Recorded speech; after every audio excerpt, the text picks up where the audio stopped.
Jacob was just a baby. He had just turned 1 year old. And we were homeless. So I've seen the down and the gravel parts, and I thought we were going to end up like that. We had a really good caseworker that managed to find CPO. They pretty much saved us. It's the single most pivotal chance happening in my life.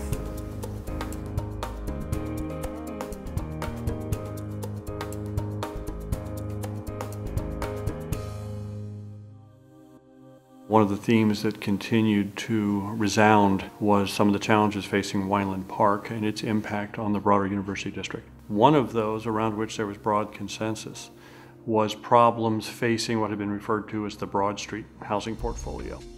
The management company before CPO took over, they really just didn't care. At night, addicts would be on your porch while you were asleep, doing drugs, whatever. So at first I was very scared about that. I believe a lot of people were just scared to go to bed at night because they didn't know whether or not bullets were going to be coming into their house. The chances that you might be assaulted while you're walking down the street were pretty high, actually. Increasingly from those discussions that Ohio Capital Corporation was going to be in a very unique position given its understanding not only of just this kind of housing, the financing of this kind of housing, the special requests that were emerging for supportive services being a part of it, and the broader community development strategies that Ohio Capital Corporation was going to be uniquely positioned to be a major player in that effort. But we created an affiliate, Community Properties of Ohio Management Services, to undertake this initiative.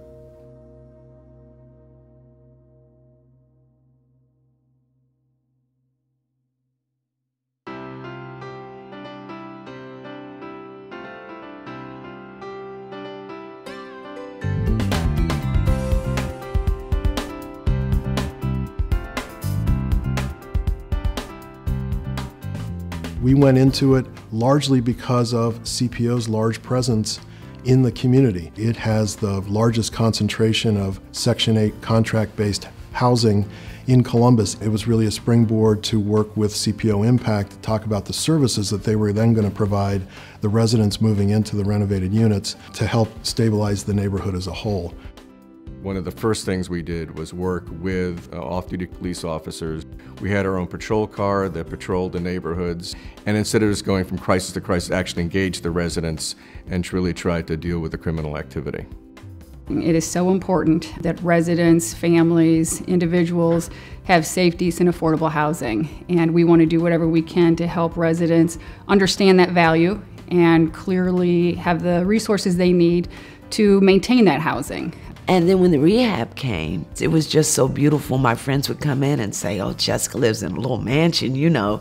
She's got a surface stove and she has an oven on the wall and she has laminate wood floors. And made me be very proud to be a resident of CPO. They do great work. The nice thing I could tell you is that after 1997, I left and was gone for 10 years. I came back. The snapshot is of a much different kind of a community. So the reduction in the number of arrests is at least 80% over those years that the special duty officers have been present and actively looking for criminals and telling them that their presence is no longer wanted here, but also no longer tolerated here. It seems like they're trying to make micro-communities within the city where they're located to where you can raise a kid without being afraid. When residents and neighborhoods have a renewed sense of pride, what we see is greater investment and a greater caring for the neighborhood in which they live. They reach out to families next door and down the street. It becomes a village of caring people when people have pride in the neighborhood in which they live.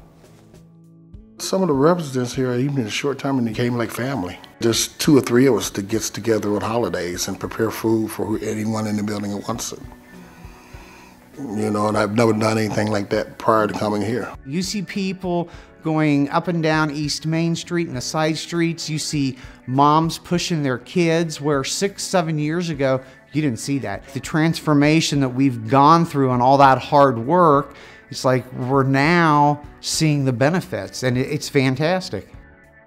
I probably would have been on the streets or in jail or who knows, might not have been living. Because it allowed for me to change my life, you know. I've been sober and clean 13 years now.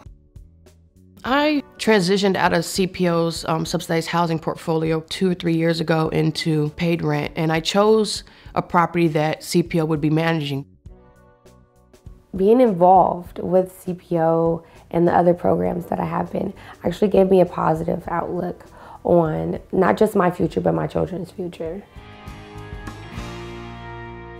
So we've stabilized, that's the easy part. The next part is really to work with our residents and see what other needs they have in terms of job training, access to education, childcare, etc.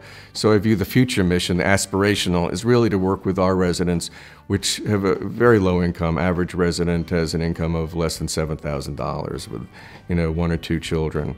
So really work with them to see how we can improve their lives and help them move out of poverty.